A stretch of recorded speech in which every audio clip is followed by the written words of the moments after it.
আগামী জাতীয় নির্বাচনে কালো টাকার ব্যবহার বন্ধে এনফোর্সমেন্ট টিম সহ বিশেষ পরিকল্পনা করছে দুদক।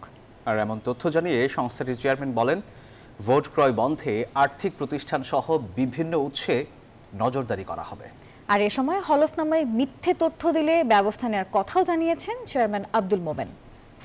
২০২৬ সালের ফেব্রুয়ারি মাসে জাতীয় নির্বাচন অনুষ্ঠানের আয়োজন করেন।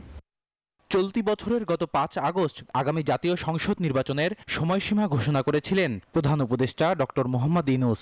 ফেব্রুয়ারিতে নির্বাচনের সেই টাইম ফ্রেমকে সামনে রেখে তৎপরতা বাড়ায় নির্বাচন কমিশন সহ সংশ্লিষ্ট দপ্তরগুলো।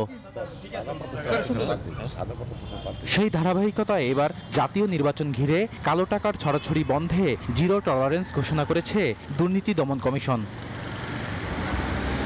নির্বাচনকালীন প্রার্থী ও ভোটারদের মাঝে কালো টাকা বিতরণের প্রবণতা ঠেকাতে সংশ্লিষ্ট বাকি প্রতিষ্ঠানগুলো তৎপর হবে বলে আশা প্রকাশ করেন সংস্থাটির চেয়ারম্যান ডক্টর আব্দুল মোমেন। কালো টাকা নিয়ে নির্বাচনে আসার সুযোগ নেই, একদমই নেই, কিন্তু তারপরেও যদি কেউ আসে আইনের ফাঁকফোকর গলিয়ে আপনারা ধরিয়ে দেবেন, আমরা আমাদের মধ্য থেকে যতটা সম্ভব আমরা কাজ করে যাব। একই সাথে নির্বাচনী হলফনামায় প্রার্থীরা অস্বাভাবিক রকমের মিথ্যা তথ্য দিলে তা রোধে এনফোর্সমেন্ট টিম সহ বিশেষ পরিকল্পনার কথা জানান চেয়ারম্যান আব্দুল মোমেন। নির্বাচনে যারা প্রার্থী হবেন তারা তো তাদের সম্পদ বিবরণ, তাদের সবকিছু দেবেন। অবিশ্বাস্য রকম কম সম্পদ দাখিল করা হয়েছে এবং বাস্তবে তার সম্পদ অনেক বেশি।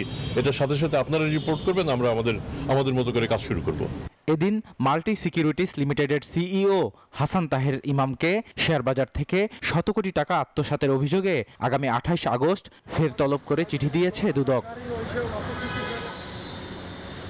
বদরুল আলম শাওন, নিউজ 24, ঢাকা। ওয়ালটন এখন দেশের সীমানা পেরিয়ে পৌঁছে গিয়েছে ৫০টিরও বেশি দেশে।